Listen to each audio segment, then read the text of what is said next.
Kumbinsido ang Armed Forces of the Philippines na planado ng rebeldeng grupong New People's Army ang nangyaring pagpatay sa 9 na magsasaka sa Sagay City, Negros Occidental noong Sabado ng gabi. Mula sa Camp Crame, nasa linya ng telepono si Lea Ilagan para sa detalye ng balita. Magandang tanghali, Lea. Magandang tanghali sa iyo, Ella. Mas tumibay nga ang paniniwala ni AFP Chief of Staff General Carlito Galvez Jr. na ang New People's Army ang nasa likod ng massacre sa umano'y mga magsasaka sa Hacienda Nene, Sagay City, Negros Occidental matapos ang isinagawa niyang site inspection. Ayon sa General, base sa pakikipag-usap niya sa pamilya ng mga biktima, bagong recruit lang ang mga ito ng grupong National Federation of Sugar Workers o NFSW na konektado sa NPA. Mula aniya sa iba't ibang lugar ang mga biktima at dinala lamang ng grupo sa hacienda sa pangako mabibigyan sila ng lupa kapalit ng 500 piso. Hindi aniya alam na ipinain lang sila ng grupo sa tiyak na kapahamakan.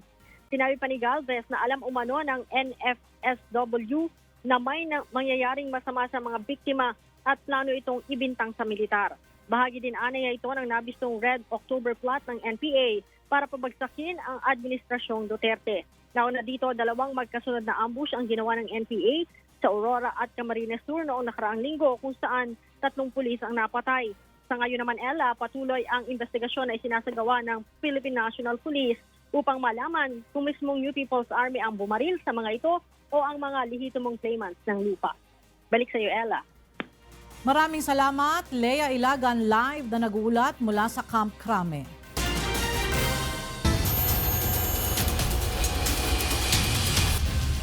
Patay ang 2 hindi pa nakikilalang lalaki matapos mangarnap ng motor at ng hold-up sa sitio Pugot, Barangay Silangan at 6 na individual huli ng PNP sa aktong nagsasagawa ng pot session sa Barangay Pasong Tamo, Quezon City. Narito ang ulat ni Jerry Galicia. 6 na individual ang huli sa aktong nagpa-pot session sa Napocor Village Sarmiento Compound, Barangay Pasong Tamo, Quezon City kagabi. Ayon sa Quezon City Police District, 1 linggo nilang isinailalim sa surveillance ang aktibidad ng mga suspect bago isinagawa ang operasyon. Aminado naman ng mga suspect na gumagamit sila ng ipinagbabawal na droga. Sa halagang 10 piso, ipinapagamit bilang lugar ng pagsasagawa ng pot session ang isang maliit na kwarto. Nagbabayad lang po sila ng 10 piso. Nagbayad sila ng pwesto sa akin. Punta na kami rito. Nakipesto po kami. Nagkita lang kami nito dahil kukunin ko sana ako siya sa trabaho. Medyo pagod din ako galing sa trabaho. Kaayang kami. Samantala, patay naman ang 2 hindi pa nakikilalang lalaki matapos umanong manlaman sa mga otoridad sa sitio Pugot, Barangay Silangan. Sa inisyal na investigasyon ng PNP, nang agaw muna ng motorsiklo ang mga suspect, saka naman hinold up ang isang data analyst sa bahagi ng JP Rizal Street. Umakat sa akin, galing po dito. Tapos kinuha niya na po yung cellphone ko. Tapos sabi niya, baka na yung bag mo. Ayon kay Police Superintendent Joel Villanueva, nagkaroon pa muna ng habulan bago nasakote ang mga suspect sa dako ng sitio Pugot. Nag-report yung biktima ng carnapping sa headquarters, Station 6. So, nag-follow up yung ating mga operatiba, mga possible na puntahan ng ng mga suspect sa carnapping, and then natuntun sila dito sa sitio Pugot. Lusutan to palabas to ng ng Montalban. Nagkaroon ng habulan hanggang dito sa Macorner. Inaalam pa ng pulisya ang pagkakakilanlan ng mga suspect kung saang grupo ng sindikato nabibilang ang mga ito. Jerry Galicia, UNTV, News and Rescue, Quezon City.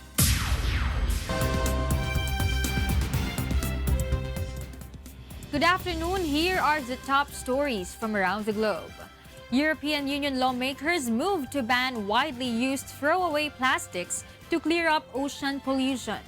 Jovic Bermas reports. Chi è contrario, chi si astiene, respinto. European Union lawmakers moved on Wednesday to ban widely used throwaway plastics such as straws and cotton buds and put a greater burden on manufacturers to recycle in an effort to clear up ocean pollution. Under the proposal, overwhelmingly backed by the European Parliament, 10 single-use plastic products with readily available alternatives would be banned by 2021. EU states would be obliged to recycle 90% of plastic bottles by 2025 and producers to help cover costs of waste management. EU lawmaker Federica Reyes, a Belgian liberal who is representing the parliament in negotiations with EU governments, told reporters after the vote that most of the alternatives to the products to be banned were European and not expensive. What are objects we have most often found on the beaches? That's single-use plastic. And secondly, are there inexpensive alternatives that are accessible? If that's the case, then we'll change. It's not complicated. It's disfiguring our beaches. It's killing our oceans. It's killing our animals. It ends up in fish's stomachs and kills them. And at the end of the day, it ends up inside our bodies. There's an impact on human health. The EU recycles only a quarter of the 25 million tons of plastics waste it produces per year. China's decision to stop processing waste, coupled with growing alarm over damage to oceans, has pushed the continent to end reliance on developing countries to deal with its waste. Regulators hope the new rules will lead to a drop in the price of recycled plastics. The EU's final rules still need to be approved in talks with member states, some of which have balked at the curbs, worried they will be too difficult to implement for industry. Jovic Bermas, UNTV News and Rescue, Europe. Argentine police fired rubber bullets at protesters who marched in front of Congress against the government's 2019 budget bill. RC Reyes has the story. Argentine police fired rubber bullets, tear gas, and water cannons at protesters who marched on Wednesday in front of Congress against the government's 2019 budget bill, which contains steep spending cuts aimed at erasing the country's fiscal deficit. Thousands of activists gathered, led by teachers, social organizations, and leftist groups opposed to President Mauricio Macri's austerity measures. It is the budget of the monetary fund. It is the budget for the people and for the needs of the people. As everyone is suffering because there are layoffs, companies are closing down, because they are destroying all the national scientific value. They are destroying everything. We will be left with a country with a monumental debt, with no way out. Proyecto de ley. We have taken to the streets today so that this budget is not approved, and may this be the beginning of a popular movement capable of breaking all the agreement with the IMF. JGM 18. Small clusters of protesters hurled rocks, sticks, and trash at police who shot rubber bullets and used metal barriers to control the crowd. Some protesters were seen hurling tear gas canisters back at police lines. Authorities were quickly reinforced by a large group of motorcycle police who descended on the crowd. Tensions are rising in Latin America's number 3 economy, which is projected to contract 2.4% this year and 0.5% in 2019. Public utility subsidy cuts are forcing home heating and electricity bills higher, fueling inflation expected to reach 42% this year. The legislators began discussing the budget in a plenary session shortly before noon. Macri needs the budget to pass to maintain his economic adjustment plan and continue efforts to turn Argentina's recession-hit economy around. As police moved to stem the violence, lawmakers inside the Capitol building squabbled and argued loudly, at times disregarding calls for order. Macri has committed to balancing the budget at the behest of the International Monetary Fund, which signed a $57 billion standby financing agreement with the government earlier this year. Macri went to the fund for help after market jitters about the country's increasing debt load caused a slide in the peso. The local currency is down about 50% so far this year. RC Reyes, UNTV News and Rescue, Latin America. And those are the stories from around the globe. I am Leslie Longboan. Good afternoon. Suspicious packages ipinadala sa ilang dating top officials na kinabibilangan ni former President Barack Obama at former Democratic presidential candidate Hillary Clinton. Nakatanggap din ang tanggapan ng CNN Network sa New York na naging sanhi ng agarang pag-evacuate ng mga tao sa Time Warner Building. Narito ang report ni Cherry Hama. Na-intercept ng mga pulis ang hinihinalang mga explosive devices na ipinadala ng hindi pa nakikilalang mga individual o grupo sa ilang top US Democrat. Ilang araw ito matapos na ma-deliver ang isang bomba sa prominenteng Democratic Party donor na si George Soros. Kabilang sa pinadalhan ng kahina-hinalang pakete, sina dating US President Barack Obama at former US Secretary of State Hillary Clinton. Araw ng Martes, dumating sa Clinton residence ang package, habang Miyerkules naman ang isang naka-address kay Obama. Kapwa nakuha ang mga ito sa routine mail screening na ginagawa ng mga miyembro ng Secret Service na nakatalaga sa mga kasalukuyan at dating mga naging matataas na opisyal ng US. Ayon sa mga ito, hindi nalagay sa panganib sina Obama at Clinton. Bukod sa mga personalidad na ito, may katulad din na parcel na dumating sa opisina ng CNN Newsroom na nasa Time Warner Building sa New York. Naging sanhi ito upang agad na evacuate ang lahat ng tao sa loob ng Time Warner. Ayon sa mga New York police, naglalaman ng package ng isang live explosive device. NYPD bomb squad responded, secured the device, and removed it for investigation. Additionally, there was an envelope containing white powder that was discovered as part of that original packaging, and we're in the middle of investigating that right now. Lumabas rin sa mga ulat na mayroon pang ibang mga katulad na packages na dumating sa iba't ibang lugar sa Amerika.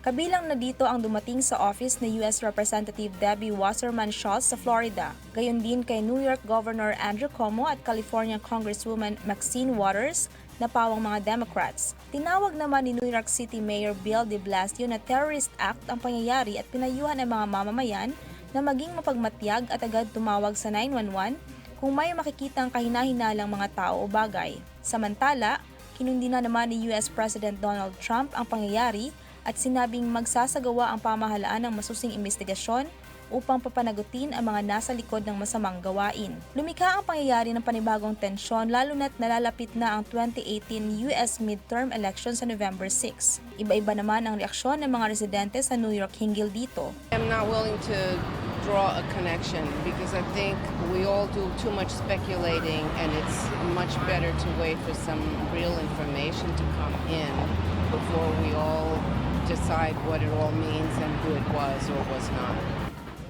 I think the overall climate is bad, and I think when he makes certain statements that are inflammatory, it doesn't help. I don't think he's the cause of it himself. I just think it sort of exacerbates things. No, we're used to it at this point. It's 9/11. It's pretty much a routine thing. This happens every few months now. So I just want to get my lunch and go on with my day.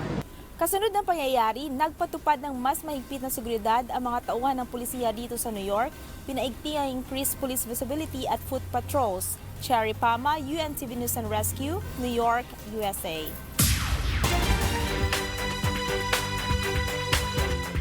Maya Paugto, narito ang mga balita na ating tinututukan sa iba't ibang panig ng bansa. Pinag-aaralan na ng Davao City Police ang pagsasampa ng kaso laban sa mga lider ng militanteng grupo na nagsagawa ng rally noong Martes sa lungsod dahil sa paggamit ng menor de edad at paglabag sa RA 4136 o obstruction of public convenience. Narito ang ulat ni Dayan Ventura. Nagpatigayon og mga rally ang kapingatos nga nagkalaing-laing militante nga grupo sa dakbayan sa Davao kaniadtong Martes. Ginatun-an na sa Davao City Police Office o DCPO ang pagpasaka og kaso sa mga lider og sa mga nagrally pipila ka adlaw na ang milabay. We are studying for the filing of the case sa child abuse kato exploitation sa mga bata nga igamit ang mga minor de edad during rally dito sa Rojas. So we are gina-determine pa nato, gina-identify pa nato kinsa ang mga leader adto nga rally kagahapon so that we could come up sa a case for violation of RA 7610. Matod pa ni Police Senior Inspector Maria Teresita Gaspan, klarong gilapas sa militanteng grupo ang balaod ilalom sa Republic Act 4136 o Anti-Child Exploitation ug RA 7610 o Land Transportation and Traffic Code. Kaniadtong Martes dakong kahaso sa mga motorista ug naghinungdan og grabeng traffic ang gihimong pagbabag sa dalan sa grupong Namasufa Naflu Kilosang Mayo 1 sa National Highway sa Barangay Lasang. Maong gitinguha karon sa lokal na panggamhanan nga magbuhat og city ordinance nga tumong na magsilot sa kung kinsa man ang magbabag sa publiko nga kadalanan sa dakbayan.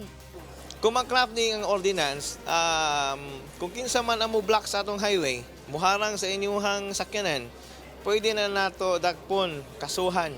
Kung makonvict, makulong og 1 year, mapenalize og 5,000 pesos. Sa laing bahay nagsumitiyo sa bughangyo si Mayor Sara Duterte sa Regional Peace and Order Council aron mas mapakusgan pa ang checkpoint sa mga duol nga lungsod sama sa Panabo ug Carmen aron di na mahitabo pang usab ug makalusot pa ang mga militanteng grupo. We suggest to the Regional Peace and Order Council that sa tibuok Davao Region, there should be fixed checkpoints in identified strategic areas. And we'd like to awhag the other LGUs to support that fixed checkpoint. The AFP and the PNP cannot do it alone. Dayan Ventura, UNTV News and Rescue, Davao City. Samantala, sinimulan na ng Department of the Interior and Local Government sa Calabar Zone Region ang information drive tungkol sa federalismo na ikinakampanya ng administrasyon ni Pangulong Rodrigo Duterte. Mula sa Calamba, Laguna, nasa linya ng ating komunikasyon si Sherwin Colubong para sa detalye ng balita. Magandang tanghali, Sherwin. Magandang tanghali, Prima. Umarangkada na ang kampanya ng Department of the Interior and Local Government sa Calabar Zone Region hinggil sa proposed federal form of government. Ito'y matapos atasan ni Pangulong Rodrigo Duterte ang DILG na pangunahan ng information drive ng federalismo sa bansa. Ayon kay DILG Region 4A Director Manuel Gotis Prima, madaling tatanggapin ng mga nakatira sa Calabar Zone Region ang kahalagahan ng pagkakaroon ng federal form of government. Handang-handa tayo. Isipin natin ang handa na tanggapin. Ay tingnan muna natin kasi masasabihin natin na handa kung matatanggap na talaga ng mga tao through a plebiscite na talagang patungo na nga tayo doon.